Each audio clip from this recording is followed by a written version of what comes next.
Senator Rick, thank you. The Middle East is not ground zero for terrorism any longer. That's the new word from the National Counterterrorism Center.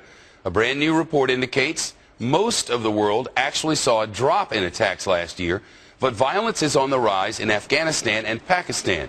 And South Asia is now more dangerous than the Middle East when it comes to terror. The Fox Report's chief correspondent Jonathan Hunt is here. Afghanistan saw the most terror attacks, but officials say they're more concerned really now about Pakistan. Why is that? Yes, Shep, it's all about trends and control. First, the trends. In 2008, there were some 1,800 terror attacks against civilians in Pakistan. In 2009, that increased to 1,900, and they became more deadly.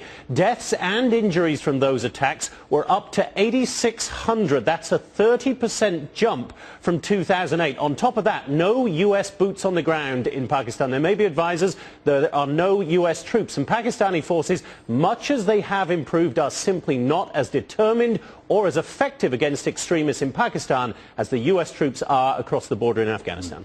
An indication today, Jonathan, that U.S. officials have some serious concerns about other South Asian countries. Yeah, this is very interesting, Shep. There is increasing concern about India. Now, obviously, we have seen major terror attacks on Indian soil. The attacks in Mumbai in November 2008, the most obvious of those. Also attacks against Indian interests elsewhere, against the embassy, for instance, in Kabul in February. So there is concern about terrorism in India. There's concern about terrorism against Indian interests. But there is also growing concern about how India might react if a link to Pakistan among those terror attacks was ever drawn, given that both Pakistan and India, Shep, are nuclear-armed nations. Yeah, it might be quite a reaction. What about other hotspots? Well, there's the obvious ones. Yemen, we heard about very recently, the attempted attack against the British ambassador there. Anwar al-Awlaki, the American-born cleric who has been linked to the Fort Hood shootings and the Christmas Day attempted bombing over Detroit. But you go across the Gulf of Aden to the Horn of Africa,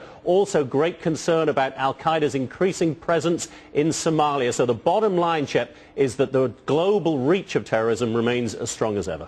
Jonathan Hunt, live with us tonight. Jonathan, thank you.